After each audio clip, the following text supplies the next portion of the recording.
This week, the President of the United States was overseas on what has been a largely very successful trip for him. The optics of it all were good. He looked presidential, he sounded good, and he delivered America's message on the world stage in ways that made us proud.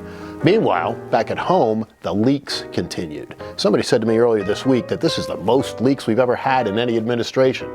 I thought, really? Do you remember the famous plumbers of the Nixon era, Eagle Bud Crow and G. Gordon Liddy and others who were specifically tasked with stemming the tide of leaks in that administration? But there have been some really disturbing ones recently, and many of these are presumably felonies that need to be prosecuted to the fullest extent of the law. But this week we saw leaking of some very sensitive material relative to the investigation by the British of the Manchester bombings.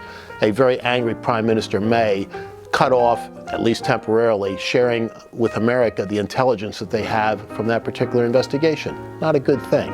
And unfortunately, it appears that many of these leaks are coming from inside the Trump White House. So when the president gets back home, he needs to use his most famous line, which is, "You're fired."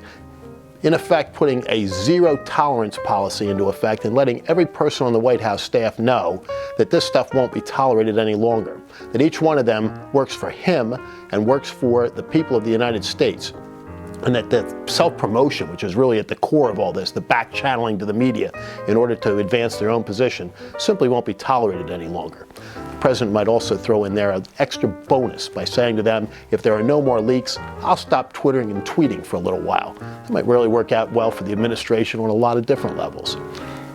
The president also rolled out this week his first budget proposal, one that really hits at the core of the two essential words for domestic policy in any administration: economic growth. And the left already is howling like banshees over the proposed cuts, many of which aren't cuts at all, but are rather simply slowing down the rate of growth in spending. But what the Trump budget does at its core is introduce some real accountability. And rather than saying you get automatic spending increases every year, we're going to get back and take a close look at what government does and how much of the taxpayers' money it spends. That's going to be a really good thing for the American people. And while it's not in any way the budget that will ultimately get passed, it is a very good first start. And Mick Mulvaney and President Trump need to be congratulated for that. So as we enter into this holiday weekend, Memorial Day, which interestingly was only a federal holiday since Lyndon Johnson's administration, and up until the First World War, wasn't even a unified national holiday because the southern states still observed their own Memorial Day and didn't want to recognize the Unions. But today, we're one America, and we say thank you to every veteran, but especially to those that paid the last full measure to protect and defend the freedoms that we enjoy every day.